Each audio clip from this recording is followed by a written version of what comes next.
Today I'm collecting free materials in the form of rocks and leftover Douglas fir beams from my house build so that I can carve them all into a bonsai garden because, well, bonsai is my newest hobby. Working on a bonsai garden takes patience. Every snip, every wire, every gentle adjustment is just about balanced growth and care, and just like these tiny trees, our minds need that same attention. Which is why I'm so happy that this video is sponsored by BetterHelp. Finding peace of mind isn't always easy on our own, and that's where BetterHelp comes in. BetterHelp is online therapy that fits your schedule. Whether you want to text, chat, or have a live video session with a licensed therapist, I find it helpful for finding my zen. But let's get into the project. Let's start with the rock planters. I need a flat bottom so that the rock will sit nice and stable on the wood. I use my angle grinder with a tile cutting blade to cut a line about 1.5 inches deep all the way around the perimeter of the rock. Now I can make cuts in a perpendicular direction so I can use my hammer and chisel to chip away the pieces while maintaining a nice visual reference with that original perimeter cut. This is a messy process, but it goes pretty fast. The key is not trying to grind away all of the rock, but simply weaken it with the cuts so that you can chip away nice 1-inch chunks. I used a plastic bin filled with sand as sort of a clamp or stand to hold the rock upright, just to give me a better angle as I get closer towards a nice flat surface. The tile cutting blade removes material the fastest in combination with the hammer and chisel, but when I need the surface to be flat, I switch to one of these concrete grinding wheels. I'm just trying to get a reasonably flat surface so I can stand this rock up and start carving out the space for the tree. For carving out the hole for the plants, and once again I'm going to use the angle grinder, but this time with a hole saw on it. I find that this is faster than using a big drill bit, and I can chip out these stone cylinders with the chisel. Building things for myself is one of the ways I relax, and it's sort of my little self-help practice. Building the hotel has been a really stressful, long project, and being hands-on with stone and wood is a great antidote to all the meetings and emails. Therapy through BetterHelp is another tool that I use to chip away at negative thought patterns and nurture healthier habits. With BetterHelp, you can start your journey to a calmer, more centered you from the comfort of your own home and on your own terms. As I get deeper into the rock, I add an extension shaft to the angle grinder, and this lets me drill out big holes that are about 9 to 10 inches deep. I use water to keep the dust down and to keep the drill bits from overheating. For this rock, I want sort of an organic opening, so I just switched to a diamond abrasive bit and smoothed out this top area of the opening. For the second rock planter, I want a hole that's a perfect cylinder. So I just used a really big hole saw, followed by a smaller hole saw, and then followed by a much smaller hole saw. This way I get a clean outside perimeter, and then I can chip away the pieces inside.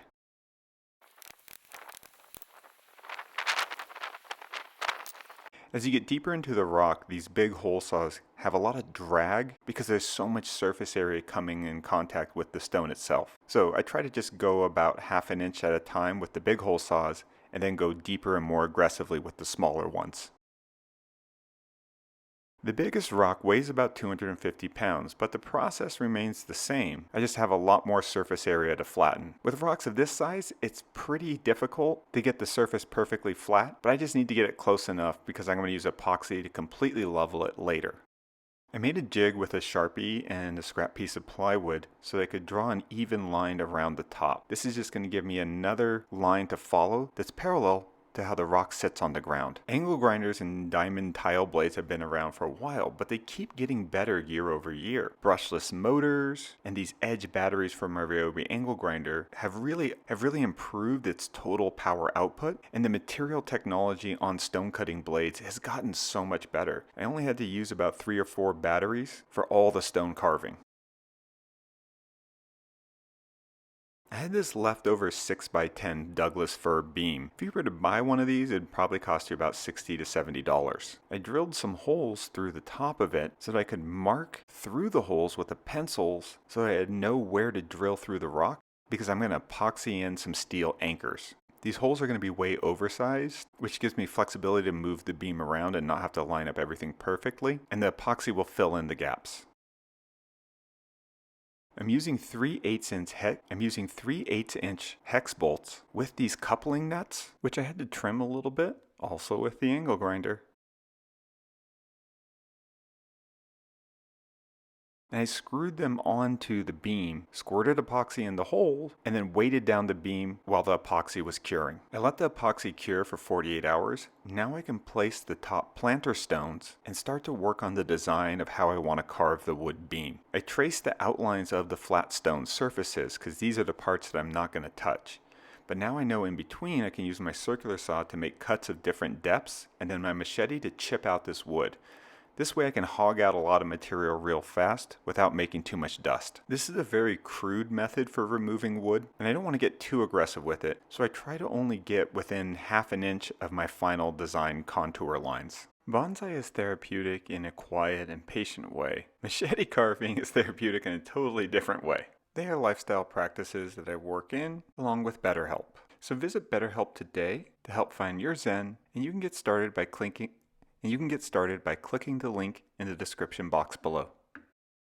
Now I can go back to my angle grinder, but this time with a wood carving disc. It kind of looks like a sea urchin, has all these little spines on it, and it removes material pretty fast. Although when you hit a knot, it does go a bit slower, and you have to be careful of burning. I start by attacking the corners and edges of these rectangular beams, just to try to find the shape and also take a little peek at what sort of grain I'm working with. The carving discs are curved, so you can use that natural radius of the disc to make concave surfaces in the wood. Now I am going to go in later with an orbital sander though, so when I'm carving I don't want to make the curves so tight that my 5-inch orbital sander won't really fit into the curvature. I find this sort of power carving a relaxing way to end a day. For a project like this, I typically put an hour or two in every evening. Just turn on some music. And just like bonsai, it's sort of a meditative practice where you're just slowly subtracting material. I go fast near the ends of the wood, but once I get closer to the pedestals where the rocks go, I slow down and really focus on controlling my arms so I can get precisely right up to about an 1/8 of an inch or a 1/16 of an inch from the pencil lines. I don't have a really clear vision in mind of the exact curvatures that I'm going to carve. I just kind of go with the grain, remove some material, stand back, take a look, think about how the rocks will sit, and basically treat this as a 3-dimensional doodling project. Every once in a while, I'll replace the stones, darken up those pencil lines, and just kind of look at it and see where I want to remove more material.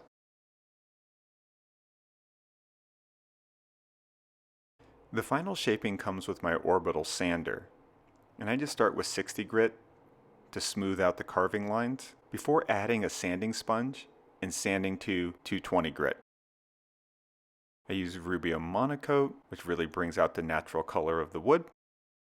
And now I'm ready to put a perfectly flat, non-scratch epoxy coating on the bottom of the rocks. I lay these silicone mats down and then just squirt this anchoring epoxy right onto the bottom of the stones. And then when I roll them over and place them on the mat, that epoxy fills in all the little indiscrepancies in the stone surface, and I get a nice flat epoxy surface that won't scratch things. Sometimes though I squirt on a little too much epoxy and I just use the angle grinder to carve those edges of it back. Adequate drainage is really important with bonsai, so I drilled holes that go through the side of these stone planters so I can insert some 3/8 inch soft copper tube that has little holes drilled in it. This will sort of create a drainage line at the bottom, and I just siliconed that in. You see, these cavities in the rocks aren't that big, which means I have to water the trees often. But if you water the trees too often and there isn't any place for the water to drain, then you could get rot and mold around the roots.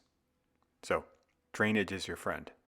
I then filled the bottoms of the stone planters with loose gravel. This will cover up those little holes in the copper pipe and keep them from getting clogged up with dirt. These are juniper trees that I bought from a local hobbyist, but you can actually get similar trees on Amazon. For heavy stone pieces like this, I like to be able to take them apart in case I need to move them, so I recessed 1-inch holes with 1-inch washers so I can hide the heads of the bolts down within the thickness of the beam. I'm going to cover that up with some little wood plugs, and I didn't bother gluing them in. This way I can just kind of use tweezers to pull them out if I need to disassemble and move it. I use the shelves on either side of the planters for the tools and wires and stuff that I use for shaping the bonsai trees. The copper pipes drain quite well, and I have little corks so that I can fill them up and, not immediately get water onto the floor until I put a cup underneath it. But I was really impressed with how fast it drains through. I think I probably should carve like a little stone bowl or a vase that will catch all the drips out of the copper pipes. I know I didn't talk that much about trimming and shaping the bonsai trees themselves, and that's because I'm just getting started. I've only had them for about 3 to 4 months, so I'm definitely a beginner. But once I get some experience under my belt, I'd be happy to share what I've learned along the way. I'm really enjoying these rock and wood projects. They're super relaxing and the materials aren't that expensive. So thanks for watching. You'll be seeing more of this kind of work. And thanks to BetterHelp for sponsoring this video.